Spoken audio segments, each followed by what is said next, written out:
Pastor जी, मेरा question आपसे है उत्पत्ति से। जी जब परमेश्वर ने आदम और हव्वा को बनाया था तो आदम और हव्वा ने गलती कर दी थी पास्टर जी। जी तो परमेश्वर ने उनको पूछा था तुमने ये क्या किया, जी लेकिन शैतान को बिल्कुल नहीं पूछा गया कि तूने ये क्या जी किया। जी जी आदम और हव्वा को पश्चाताप करने का मौका था, लेकिन शैतान को नहीं था पास्टर जी ना। जी जी जी तो पास्टर जी, मेरा क्वेश्चन ये है कि उस वक्त में पास्टर जी परमेश्वर ने शैतान को नरक में क्यों नहीं डाला? परमेश्वर को तो सब कुछ पता था कि आगे क्या होने वाला है, कैसे शैतान कार्य करने वाला है, तो शैतान को इतनी स्वतंत्रता क्यों देगी पास्टर जी? ओके क्योंकि ओके इसी की वजह से पास्टर जी काफी लोग नरक में जा रहे हैं। ठीक है ठीक है ठीक है ठीक है। इनका नाम अभय है, आप आवाज से तो पहचान गए होंगे। और अभय, एक ही प्रश्न एक ही टाइम पे, ठीक है ना। ना इनका कहना यह है कि आदम हवा ने गलती करी, उनको पूछा तूने ये क्या किया, फिर उनको पनिशमेंट होती है XYZ, लेकिन सांप यानी कि शैतान को नहीं पूछा जाता कि तूने क्या किया और उसको उसी टाइम पे नरक में क्यों नहीं डाला। फिर इनका आखिरी स्टेटमेंट ये है कि जब परमेश्वर को सब कुछ पता था, अगर ऐसा होता परमेश्वर को पता है तो ये कराई क्यों, ये उसको नरक में डालकर, और आज इतना सारा मुसीबत क्यों। तो मैं फिर ये कहूंगा कि जब परमेश्वर को सब कुछ पता था तो उसने आदम को बनाया ही क्यों? अभय, जब परमेश्वर को सब कुछ पता है कि आदम गलती करेगा तो आदम को बनाना ही नहीं था ना।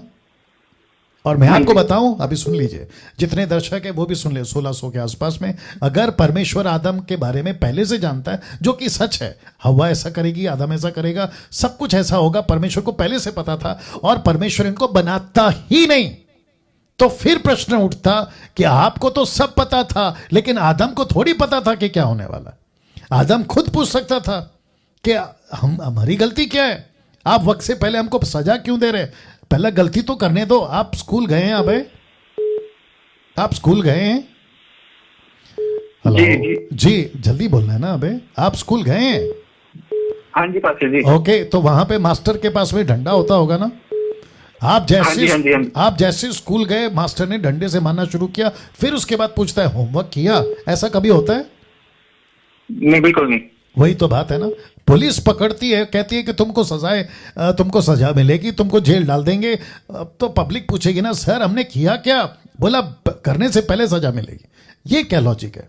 तो परमेश्वर को सब पता है, आदम क्या करेगा, हव्वा क्या करेगी, और लूसीफर को क्यों नहीं पूछा, क्योंकि वो पहले से ही गिल्टी है, उसका तो फाइनल जजमेंट हो गया, उसको क्यों पूछेगा कि तूने ये क्या किया? अगर उसको पूछ रहा है तो उसका मतलब है कि उसके बचने की चांसेस है, लेकिन मनुष्य के बचने के चांसेस है। यीशु मसीह लूसीफर के लिए नहीं मरा, अब है यीशु मसीह मानव जाति के लिए मरा। जितने दर्शक है आप भी सुन लीजिए कि यीशु ने अपना लहू लूसीफर के लिए नहीं बहाया, मानव जाति के लिए बहाया। तो ये प्रश्न उसको क्यों पूछेगा?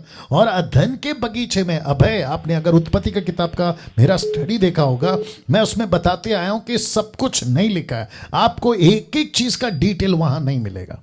जितना लिखा है परमेश्वर ने अपने तरीके से हम तक बात पहुंचाई है। अगर परमेश्वर वो भी नहीं करता तो हमको शायद अभी भी ढूंढना पड़ता कि पहला आदमी कौन है। कम से कम शुक्र है कि आदम का जिक्र हुआ, हव्वा का जिक्र हुआ, पहला दिन, दूसरा दिन, तीसरे दिन, 7 दिन तक का जिक्र हुआ। अगर वो भी नहीं लिखता ना तो आज हम ढूंढते बैठते। तो जितना लिखा है वो नॉलेज के लिए है। निकालो क्या कहते हैं उसको, 2 तिमोथी उसका 3 अध्याय वचन 16। ध्यान से सुनना। अब है, मैं माफ़ी चाहता हूं क्योंकि मैं थोड़ा सा टाइम इसलिए ले रहा हूं क्योंकि अच्छा प्रश्न है और लोगों को जानना भी बहुत जरूरी है। लिखा है संपूर्ण पवित्र शास्त्र परमेश्वर की प्रेरणा से रचा गया, उपदेश, समझाने, सुधारने, धार्मिकता की शिक्षा के लिए लाभदायक है। तो जितना लिखा है ना वो इसलिए लिखा है ताकि हम उससे कुछ सीख कर आगे बढ़े, ना कि प्रश्न करें। अभी मुझे पता है कि अभय आपने प्रश्न नेगेटिव वे से नहीं किया है, आपने इसलिए किया है ताकि दूसरे लोग भी सीखें, राइट?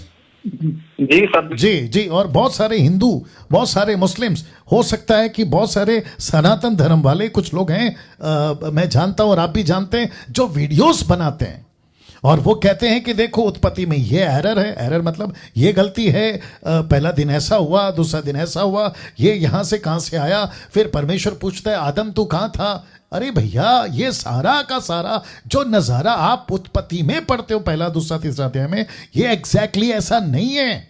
ये घटना को मूसा ने कम से कम 1600 साल के बाद लिखा।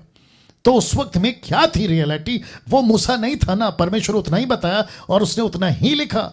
तो कट टू कट डिटेल आपको नहीं मिलेगा, राइट अभय? बिल्कुल सर, बिल्कुल बिल्कुल।